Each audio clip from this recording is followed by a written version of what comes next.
What's going on, everybody? We're back once again with another edition of Wrestling Republic's daily broadcast. It is Wednesday, September 27th. Believe it or not, we've had a full week of pro wrestling. We've got more on tap. We got Wrestle Dream this weekend. We've got No Mercy this weekend. We've got all kinds of stuff. And I've got three of my best buddies hanging with me today to break down everything this week in the world of professional wrestling. I'm going to start first with my esteemed colleague, my original boss, the head of reviewing all the way from Regina, Canada, Kobe Galanzowski.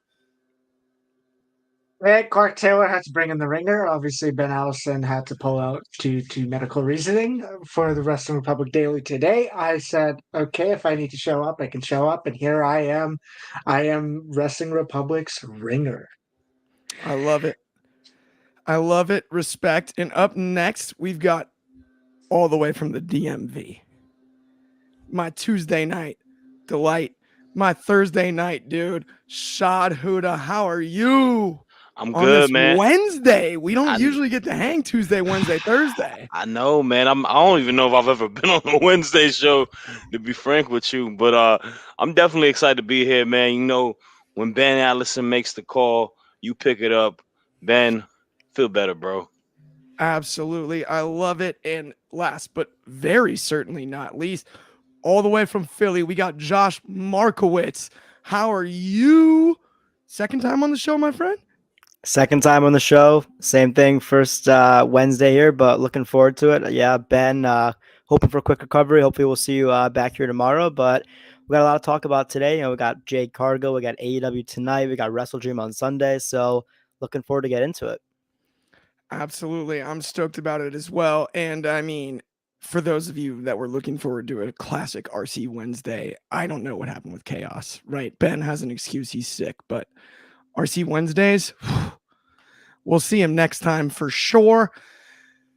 Let's talk about the big signing, though. In WWE, it's something we speculated upon for months. I've kind of been on this for a while. Thank you for the camera cut there, Kobe. Sorry, I shouldn't have said that out loud. Not the point. Jade Cargill is WWE bound, right? This is, you want to talk about getting a blue chipper? This is this is a royal blue chipper. This is as good as you can sign in the professional wrestling industry, no matter which company you are. It's Jade Cargill. Huge. Just her walking through the parking lot in Florida was worth every penny. And I can't wait to talk about it. I'm going to start with you, Josh.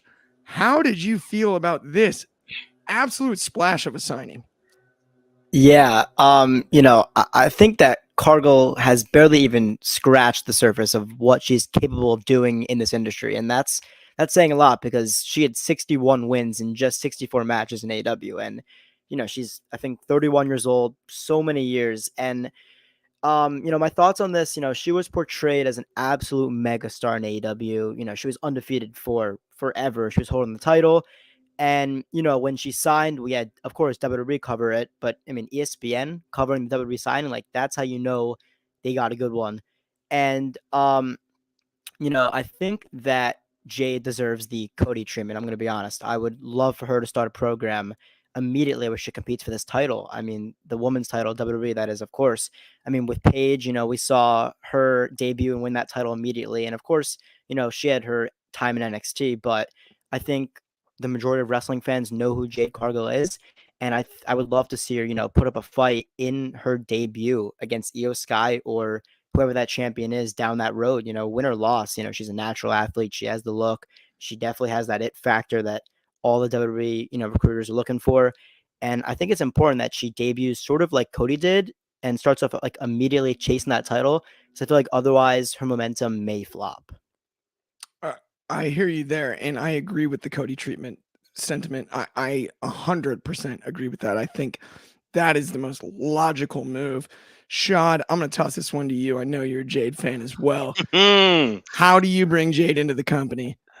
Not young, I'm old, but a wise man once said, Jade Cargill went from the worst booked women's roster, and if she has an opportunity to go to NXT, she'd be going into the best booked women's roster. I mean that. I stand by that. If I was to book it, I feel like there's not a better opportunity to slide her right into the NXT division. This is a show that you see steadily rising upon viewership week by week. They got a little jab having Becky Lynch as champ. Why not keep the momentum running?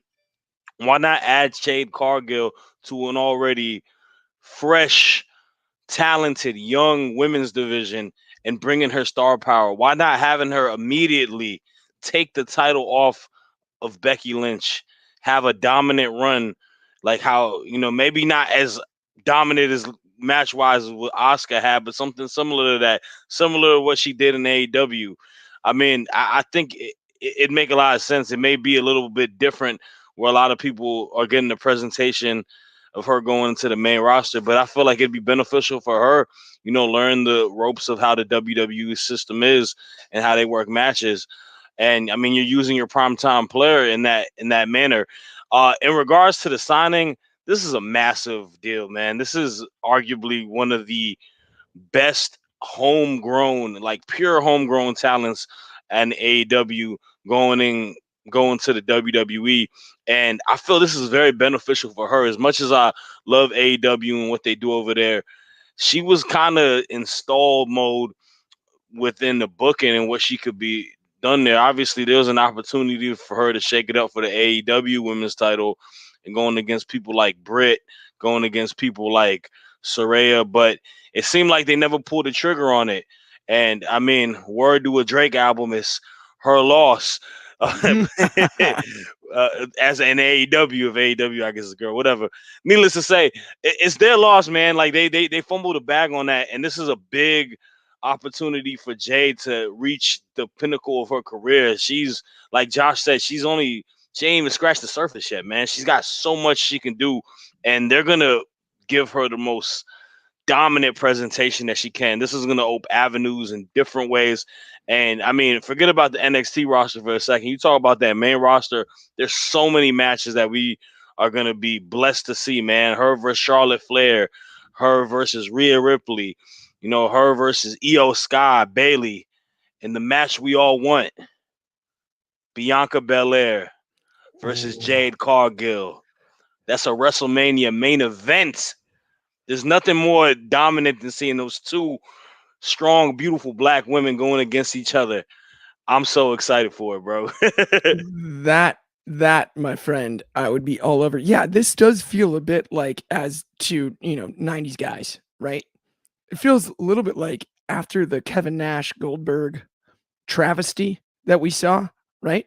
This feels like WWE got Goldberg in the women's division, right? Like, I mean, Jade's undefeated streak, and then she loses Statlander, comes back for one match, and now all of a sudden she jumps ship. This to me is bigger in ways than Cody Rhodes. This is a bigger loss for AEW by a lot, because we talk about the pillars in AEW all the time. Jade, in my eyes, was a pillar and is not anymore. Now you put Jade's name next to the WWE banner, and that's what you think of and what could have been. It's fascinating to me. Kobe, I want to get your thoughts on the subject as well. So, I mean, here we are, and she had the opportunity to speak along about this entire move, about the leadership, how she praised WWE's leadership, also TKO, saying she's essentially the first big signing of TKO's history, which is crazy to say it. That's history right then and there. But at the end of the day, I want to talk about how minds changed, because 2 years ago, when Jade Cargill was starting and started to carry that TBS championship, she was saying she wasn't going to leave AEW. And I do believe there's merit to that statement that Clark just said. Her leaving AEW is a lot bigger and should not be underestimated. Because keep in mind essentially in the last month what AEW has done. Because AEW just fired CM Punk, and now they lost what probably was their biggest women's star in Jade Cargill. You can argue Saraya, but in terms of name value alone, Jade Cargill has probably as much mainstream value as Saraya Knight does. At the end of the day, Jade Cargill praised the fact that this is for her evolution. She has a good family. Her husband was a former MLB player. They got money. They're wealthy. They're better off. If Jade retired today, she's not gonna be hard on money. She straight up said that this was not a financially backed move, and that tells you something. The fact that you would rather, after saying you weren't going to leave AEW, that maybe it was the choice to go to WWE because they have a training facility, and for your professional development and for your legacy, it'll be better. That just tells you just how far of a next level that step of WWE is on compared to a WWE, or not a WWE, compared to AEW, compared to New Japan. New Japan have dojos in the States, New Zealand, and Japan, but obviously not to the extent and the resources that the WWE has. And Jade Cargill has said a lot of that. She also said in that interview that Cody Rhodes played a role in getting her to come to WWE.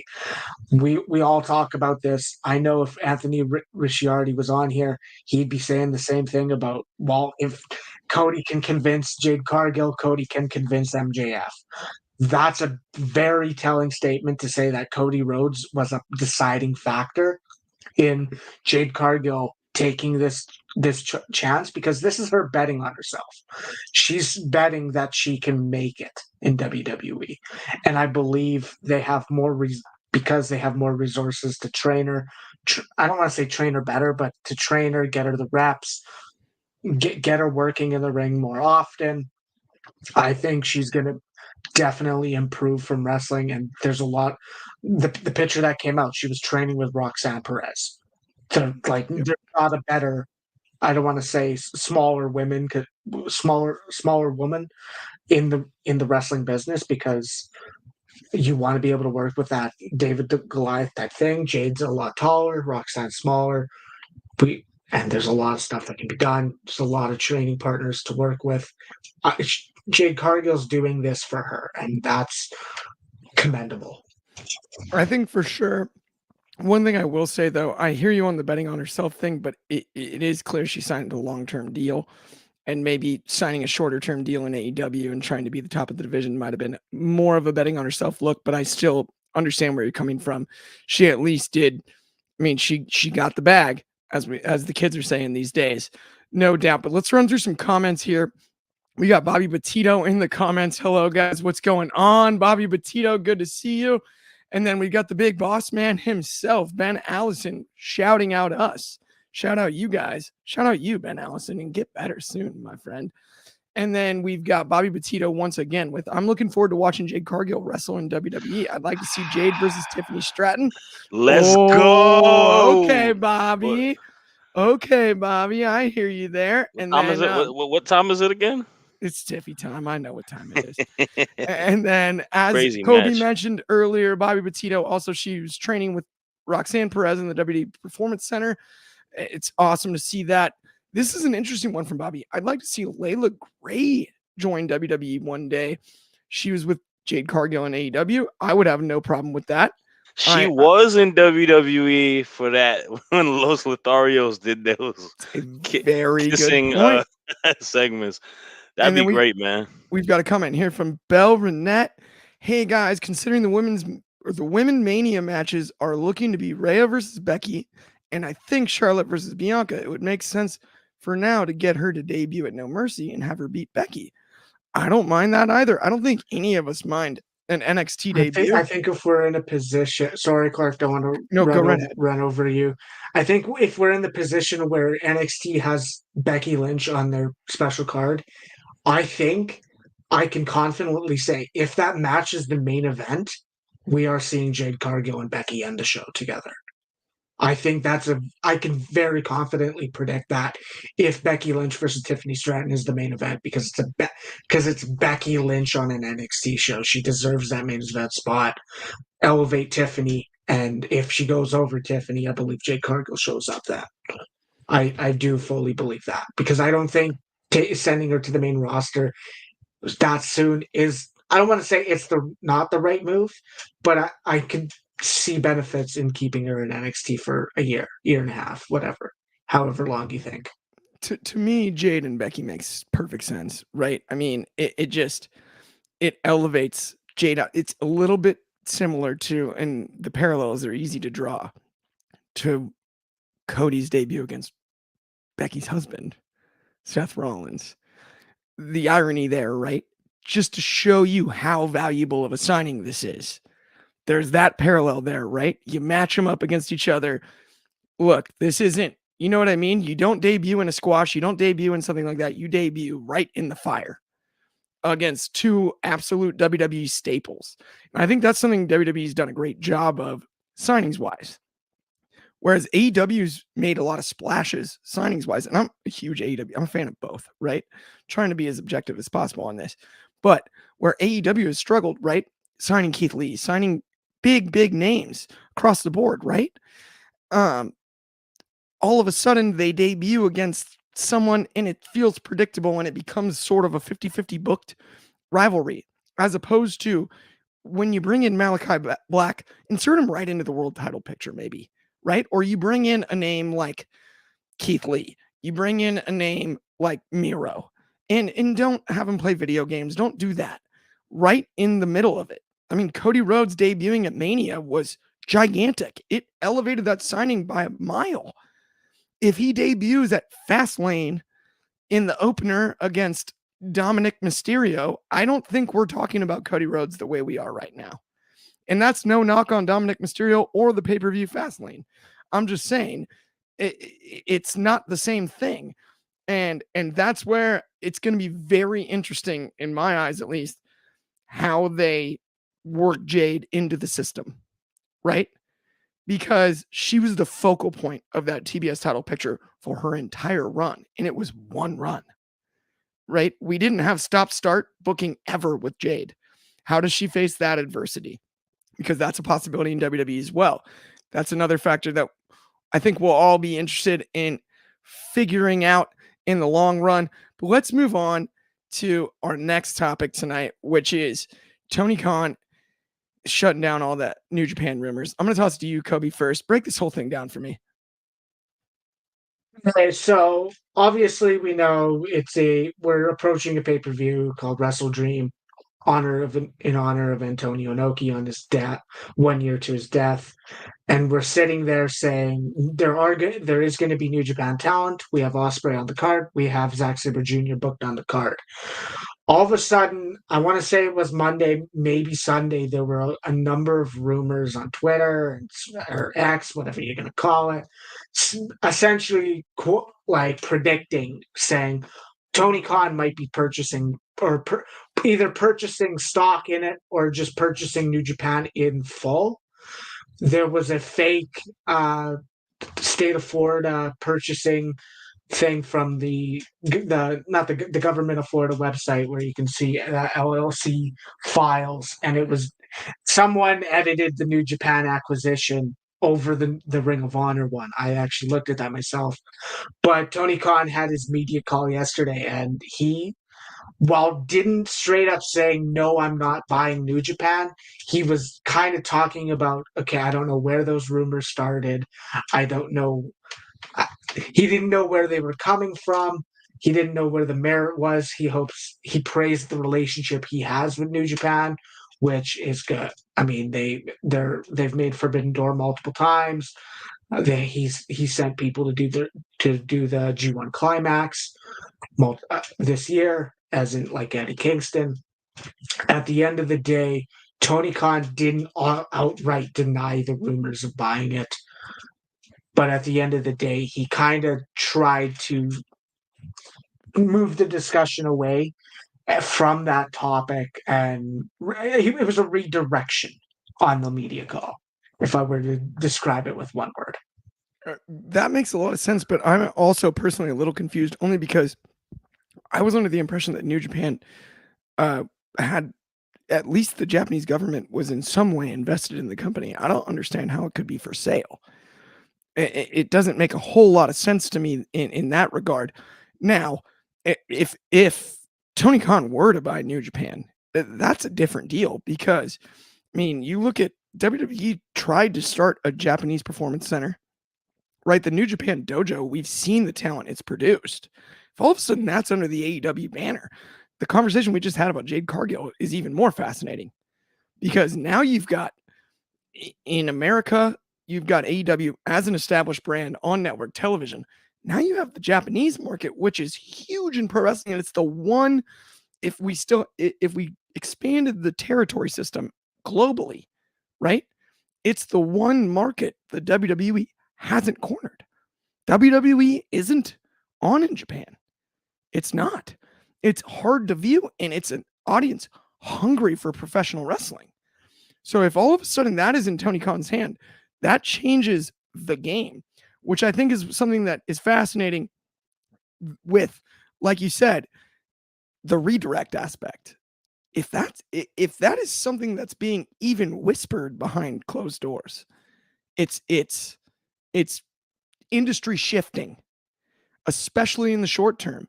It's a way that they can, I don't want to say close the gap, but make up ground with just one move. It's one big chess move as opposed to just moving a pawn, right? This one is the horse jumping, right? This is the bishop going across the board.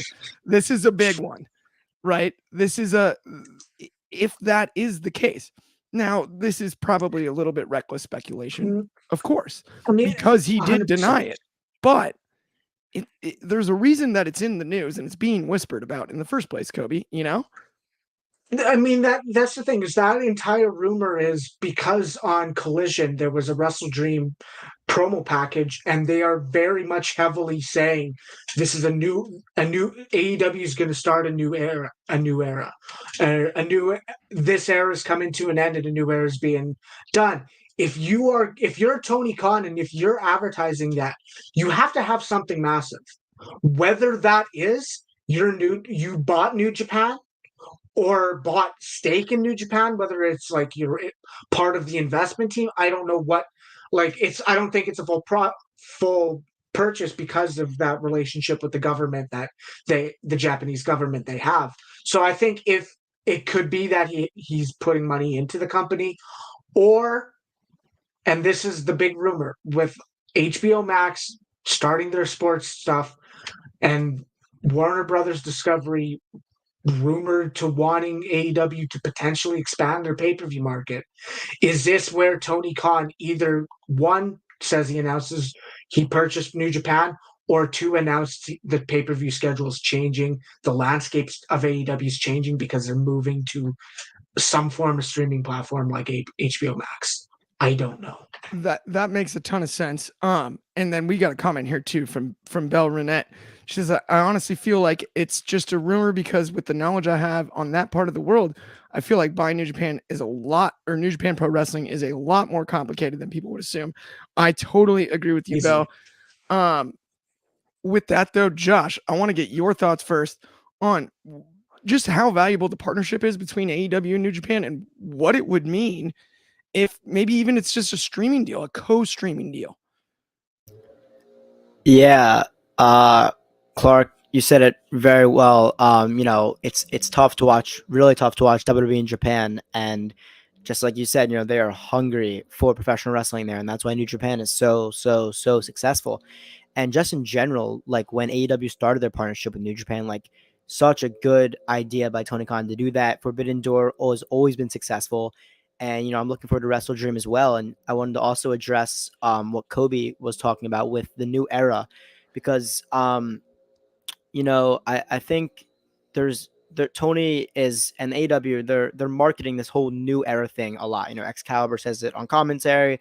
They're saying on the social media. Now, I'm curious of what type of era AEW is in currently. Like I feel like we had the beginning, like the let me introduce myself kind of era. We had like the independent, like the indie turning into a professional company. Then we had like kind of like the elite era, like All Out 2021, Kenny Omega, Hangman Adam Page winning the titles, and then we had CM Punk. But I feel like now we're kind of in like this, especially with the CM Punk leaving news, like where do we go now? And I think AEW and Tony are confused of where to go now. And would buying New Japan be a great idea? Absolutely. Is it very hard? I probably assume so. But then again, I'm sure he has that all figured out. But end of the day, where are they going with this new era thing? I'm not sure. And, I'm not telling them to, go back to 2019 AEW because, everyone knows that was phenomenal, but it was also brand new. So everyone loved it and it was something new to watch. But, I think right now AEW is kind of a little bit lost of where they are, especially with this new era thing. So I'm actually really looking forward to Wrestle Dream, to seeing what they do. I don't know if it's going to be a surprise or what it's going to be, but I'm looking forward to Wrestle Dream to see what this new era thing they have is and where they go from here, I guess. Absolutely. I hear you on that. And we've got a comment from the big boss man himself, Ben Allison, with the last time Tony Khan said something about a new era beginning. It was the debut of Adam Cole and Bryan Danielson. I reckon Edge and Mercedes Moné Shad. Is that what he's talking about? Man, that would be crazy. So I feel like the speculation and rumor is more so people just kind of overthinking the term new era. I think the term new era is definitely a marketing strategy, whether it is him signing new talent, a person like a Edge or a person like a Mercedes Monet, whether it just be how the operation is going to be different now within pay-per-views or structure of television with this Warner deal and eventually going to a streaming service, whether that be it as well, going to a streaming service. I think it is going to be more in home towards AEW. Purchasing New Japan, I don't see it happening. And I mean, this guy has already bought ROH. I feel like that's a lot of juggling he has to do if he went ahead and bought New Japan. But I do have to say this: I think AEW is very good at having working relationship with other wrestling promotions, and that's one of the more key things they do compared to what WWE doesn't do. WWE is very within their own stratosphere, and they create promotions to really just compete against themselves. And it's a different time, it's a different era, and I think Tony Khan is very good at making making good with other people, understanding the framework. At WWE is kind of the big dog, and everybody else is kind of doing their own thing, but still being a very premier wrestling promotion and working with them. We saw him do it with Impact a couple years ago, and we see it consistently with New Japan. I think it's great work. I think it also is telling because his roster has a lot of ties to New Japan. I mean, you see the Young Bucks on there. You see Hangman Adam Page. They've all done work over there, and there's a lot of storylines. Kenny Omega, of course, it threads in it well, and I think Tony Khan does a great job with that, and definitely excited to see what happens on Sunday for sure. Because Ben got the wheels spinning in my head. Because man, it could very well happen. Adam Copeland could very well come there on Sunday. We see the friction between Luchasaurus and Christian. It's an easy way to slide them in. And Mercedes Monet, I don't understand why she is not signed by a wrestling promotion right now. I know she has a little like deal with what she's doing out in Japan, but this is arguably one of the GOATs. She needs to be on one of these big time companies. So let's see what happens. It's funny. I was thinking about it. Edge might just be tall enough to put on a mask and a wig as Luchasaurus and debut that way. And I don't know if you could rock an arena harder than that. I don't know if he has the tattoos. Well, you can paint those on. I guess you can make up those. and you just need the 1 second on the entrance, and then Full he on takes the dinosaur mask off costume. and spears him on the stage, and oh, that pop as he pulls it off after the spear. Can you imagine the size of that pop? You want to make a splash in response to the Jade Cargill splash? That, my friends, is one way to do it. Crazy. Absolutely. But let's preview Dynamite for tonight. We've got not a whole lot already advertised, but we are definitely going to hear from Adam Cole. We're definitely going to hear from Adam Cole. We're going to hear about the ankle injury. Josh, I'm going to toss it to you. What do you think about Adam Cole's injury and how this is going to go down tonight? Yeah, so this is an extremely important episode of Dynamite, maybe even more important than most people realize. I hate, I'm not someone that often talks about ticket sales or whatever, but it's the go home show for Wrestle Dream. They really need to hit a home run here. And ticket sales are pretty low right now. A couple of days ago, they were on track to have the lowest pay-per-view attendance since the pandemic. So what better way to, get those numbers up in that very last stretch of sales than have a great episode tonight. So, talking about, you said with Adam Cole, we're going to hear from him tonight. So it looked like, he appeared in it to suffer an injury on Grand Slam. So, and there have not been any like real updates prior to my knowledge. So, they're scheduled to defend the ROH tag belts on the show. And I'm curious to see how that segment's going to go. But I think other than that, what I'm most excited for is probably that Jim Ross sit-down interview with Darby Allin and Christian.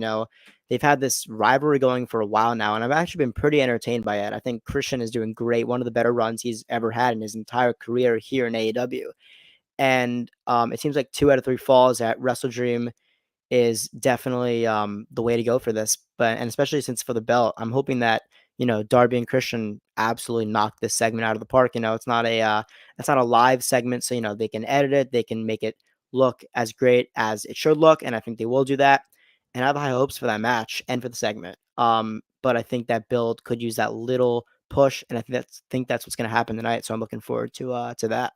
I'm with you on that, and I'm double with you on this Christian run. He was born to wrestle in a turtleneck. I'm just saying. The guy should have been wearing a turtleneck all along.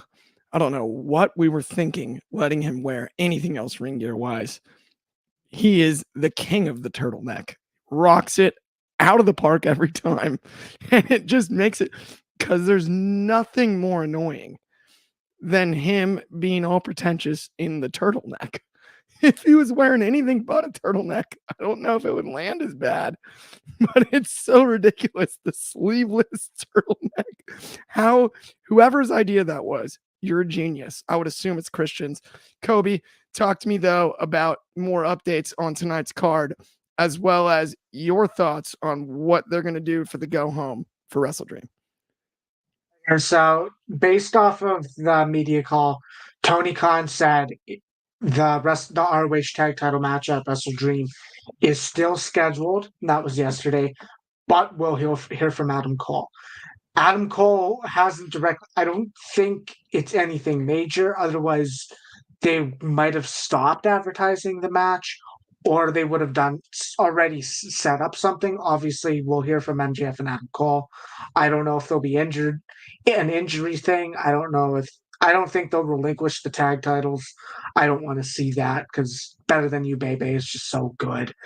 But at the end of the day, there's other stuff. We have the contract signing between Swerve and Hangman, which is kind of, I don't want to say it's the sleeper rivalry going into this, but it's kind of one that no one had on their bingo card as something that we could possibly see, which was being Swerve versus Hangman and Adam Page. Oh, and that is a match at Wrestle Dream. The other matches are Willow Nightingale versus Julia Hart. Obviously, Julia Hart's going to face Chris Statlander, so that one's kind of a predictable match. And then the other one is a fatal 4-way match between Pentagon Jr. or Penta El Zero Miedo, Matt Jackson, Austin Gunn, and Orange Cassidy. These 4 men, along with their respective partners, are going to be in a fatal 4-way tag match at Wrestle Dream for essentially a tag team Money in the Bank, a title shot whenever they win. This match, I think, will be won by one of the face teams. I don't know if I see the Guns winning this one because I kind of have value or have merit in thinking that the Guns will win on Sunday.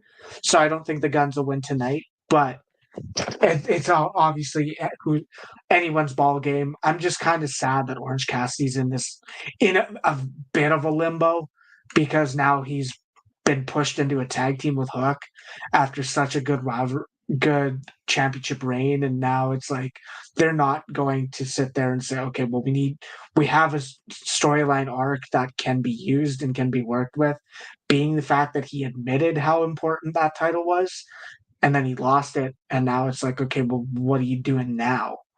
You're sitting there, you're going back to being lazy, and now asking Hook to be your partner. I don't know. I don't necessarily like that direction they're going with, but it's shocking to say that they've announced 2 matches. Yes, this has to do this, and this is the weird thing. It's the go home show. It's their flagship show, and they have to do their best to sell us on Wrestle Dream. They have the contract signing. They have the sit down interview. At the end of the day, I assume there will be at least 2 or 3 more matches that aren't announced, of course, but I don't know what they are. That's a little interesting, but because there were criticisms about them announcing too much in time for Dynamite because it would almost be like, okay, well, the 5 or 6 matches are announced. We know the kind of segments they're going with, and then other than that, that was about it. I like that they haven't announced everything, but at the end of the day, they have to sell us on the go home show, and they kind of struggled the last time for All Out because they really only sold us on 1 match, and that was Moxley and Orange Cassidy. They didn't sell us too much on the rest. So let's hope they do it differently in this case. I hear you there too, and that I think it's interesting you say that too, right? Like that match was kind of the match of the night, right? And I don't know how much it elevated Orange though. The title reign elevated him more than having a banger with Jon Moxley on the main event of a pay-per-view. And that's fascinating to think about in hindsight, right? Like as you said perfectly, it feels like what now? And that shouldn't have been the case. You know, he had built so much that shouldn't have been the case. Now, as far as the Hook pairing, I'm the #1 Hookamaniac here at Wrestling Republic. Everyone knows that. The Hookamaniacs run wild. I eat my chips, take my vitamins, and say nothing, just like Hook. It's awesome. I'm a huge fan of the guy. But let me say this. I do think that Orange Cassidy kind of deserves better on the rebound from his international title reign. That I think is the case. Shad, what are you looking forward to most tonight on AEW Dynamite? I mean, like Kobe said, I think it's the nuance that we don't have a lot announced tonight where you can expect a lot to happen and you hope that a lot can happen. I'm definitely excited for this contract signing between Swerve and Hangman Adam Page. I think that is the match I'm definitely most excited for this coming Sunday. I think the match itself is going to, rule. It's going to be so great. Swerve is home. So it's going to be whose house? Swerve's house.